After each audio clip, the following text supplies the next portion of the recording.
Hello friends, तो स्वागत है आपका आपके अपने यूट्यूब चैनल अलफ़तह क्लासेस पर। तो जैसा कि आप देख रहे हैं कि आपके सामने फाउंडेशन नोट्स है। किस चीज़ का? तो इडुटेरिया का। और किस सब्जेक्ट का है? तो ये जो है वो इंडियन पॉलिटी फॉर किसके लिए? BPSC exam, Indian polity for BPSC exam. इसका पूरा ये नोट्स है हिंदी माध्यम के लिए। किसके लिए? तो हिंदी माध्यम के लिए। इसमें जितने भी प्रश्न हैं वो सब पीवाईक्यूज़ या फिर जिससे भी आधारित कोई भी कॉम्पिटिटिव एग्ज़ाम हो, लेकिन स्पेशली फॉर किसके लिए है ये? बीपीएससी के लिए। किसके लिए? तो बीपीएससी के लिए। और इसमें जितने भी क्वेश्चन दिए गए हैं सब पीवाईक्यूज़ के आधारित पर और जितने भी इम्पोर्टेंट क्वेश्चन हैं उसके आधार पर दिए गए हैं।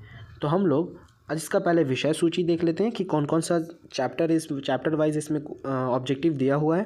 फिर उसके बाद हम लोग चैप्टर वाइज इसका ऑब्जेक्टिव को देखेंगे और कौन कौन से एग्ज़ाम में कौन सा क्वेश्चन पूछा गया है इससे रिलेटेड चैप्टर वाइज से, उसको भी हम लोग अपने आँखों से देखेंगे। तो आइए पहले इसका विषय सूची को हम लोग जान लेते हैं। सबसे पहले विषय सूची दिया हुआ है ना, तो पहला दिया हुआ है क्या? संविधान का अर्थ, कार्य और प्रकार। दूसरा इसमें चैप्टर जो दिया हुआ है भारतीय संविधान की पृष्ठभूमि तथा निर्माण। तीसरा चैप्टर जो दिया हुआ है इसमें भारतीय संविधान के प्रमुख विशेषताएं। चैप्टर 4 जो इसमें दिया हुआ है वो भारतीय संविधान की प्रस्तावना। चैप्टर 5 जो दिया हुआ है संघ राज्य क्षेत्र। चैप्टर 6 जो है वो नागरिकता है और चैप्टर 7 जो है वो मौलिक अधिकार है। चैप्टर 8 जो इसमें दिया हुआ है वो है राज्य के नीति निर्देशक तत्व यानी कि डीपीएसपी, कार्यपालिका, संसद, भारतीय न्यायपालिका तथा अधिकरण, राज्य कार्यपालिका, राज्य विधायिका, संघीय प्रणाली, पंचायती राज प्रणाली, प्रमुख संवैधानिक एवं गैर संवैधानिक निकाय, आयोग / संस्थाएं। चैप्टर 17 जो दिया हुआ है वो आपातकालीन उपबंध है।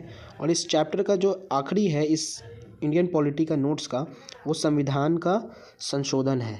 तो इतने चैप्टर का हम लोगों को क्या देखना है? ऑब्जेक्टिव रिलेटेड करना है, जो क्या है? पीवाईक्यूज से रिलेट है किसी भी कॉम्पिटिटिव एग्ज़ाम से।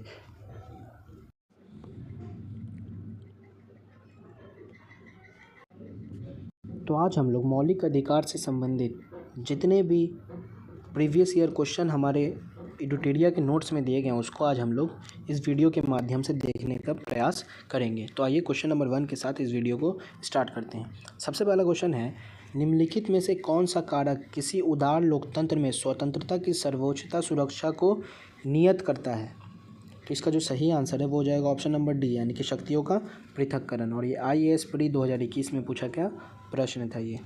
क्वेश्चन 2 है हमारा, निम्नलिखित में से किस व्यक्ति ने मूल अधिकारों को हमारे लोगों के लिए एक प्रतिज्ञा तथा सभ्य विश्व के साथ किया गया समझौता कहा था? तो ये कथन किसका था? कौन से व्यक्ति का? तो ये था डॉक्टर एस राधाकृष्णन का। और ये यूपी PCS प्री 2021 में पूछा गया प्रश्न था ये।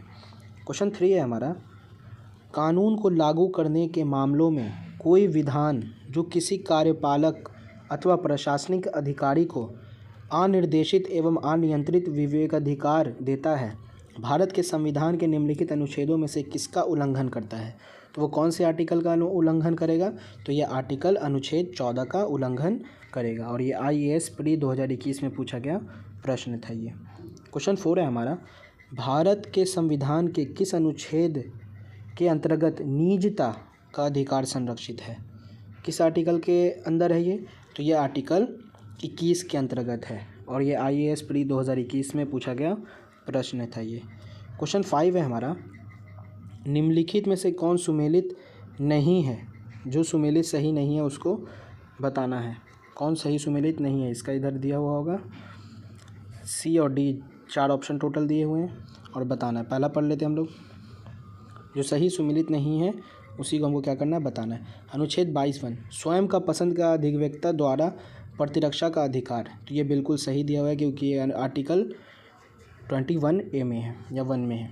दूसरा जो है अनुच्छेद 22(4) निवारक निरोध का उपबंध करने की वाली कोई विधि 3 माह से अधिक निरुद्ध किया जाना प्राधिकृत नहीं करेगा। ये भी क्या है? बिल्कुल सही दिया हुआ है। मतलब पहला दूसरा दोनों क्या था? सही था। तीसरा कथन जो है, अनुच्छेद 22(2) संसद विधि द्वारा उन परिस्थितियों का निर्धारण कर सकेगी जिसके अंतर्गत 3 माह से अधिक निरुद्ध किया जा सकेगा। तो ये कथन जो इसमें दिया हुआ है ये क्या दिया हुआ है, सही नहीं दिया हुआ है। और चौथा जो कथन क्या है, गिरफ्तार किए गए व्यक्ति को गिरफ्तार के कारणों को यथासंभव शीघ्र बताए बिना अभिरक्षा में नहीं रखा जाएगा। ये भी कथन क्या है, सही है, क्योंकि उसको कारण बताना पड़ता है। तो इसका जो सही आंसर हो जाएगा वो ऑप्शन नंबर सी हो जाएगा, क्योंकि ये ऑप्शन जो है वो गलत दिया हुआ है। और ये झारखंड PCS प्री 2021 में पूछा गया प्रश्न था ये। क्वेश्चन 6 है हमारा, भारत के संदर्भ में निम्नलिखित कथनों पर विचार कीजिए। पहला कथन है, जब एक कैदी पर्याप्त आधार प्रस्तुत करता है तो ऐसे कैदी को पैरोल माना नहीं गया जा सकता, क्योंकि वह उसके अधिकार का मामला बन जाता है। दूसरा कथन जो दिया, कैदी को पैरोल पर छोड़ने के लिए राज्य सरकारों के अपने नियम हैं। अब बताना इसमें से कौन सा कथन जो है वो सही कथन है, कौन सा कथन जो है वो सही है। तो इसमें पहला कथन जो दे रहा है वो बिल्कुल क्या दे रहा है, गलत दे रहा है, और दूसरा कथन जो दे रहा है वो क्या दे रहा है, सही दे रहा है। इसका आंसर हो जाएगा ऑप्शन नंबर बी, यानी कि केवल 2।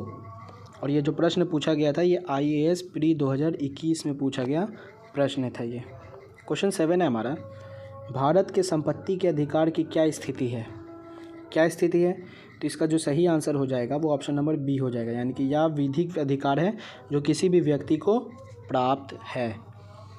क्वेश्चन 8 है हमारा, विधि का नियम या कानून का अधिराज्य का मतलब क्या है।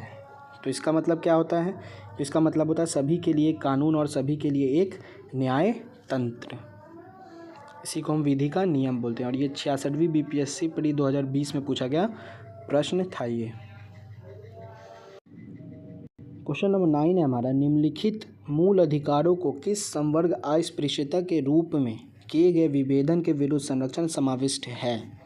क्वेश्चन नंबर 9 है हमारा, उसका सही आंसर हो जाएगा ऑप्शन डी, यानी कि समता का अधिकार। और यह IAS प्री 2020 में पूछा गया प्रश्न था ये। क्वेश्चन 10 है हमारा, भारत के संविधान का अनुच्छेद 24 जोखिमपूर्ण कार्यों से संबंधित कारखानों में बालकों को नियोजन को निषेध करता है। ऐसा निषेध है, क्या है ये, पूर्ण निषेध, पूरी तरीके से इस पर प्रतिबंधित करता है। और ये MPPCS प्री 2020 में पूछा गया प्रश्न था ये। तो यहाँ पर हमारा एडुटेरिया नोट्स में जितने भी PYQs दिए गए थे उसको हम लोगों ने इस वीडियो के माध्यम से देख लिया। तो मिलते हैं आपसे नेक्स्ट वीडियो में। वीडियो पसंद आ रहा तो वीडियो को लाइक कीजिए। तब तक के लिए अपना ख्याल रखें। टेक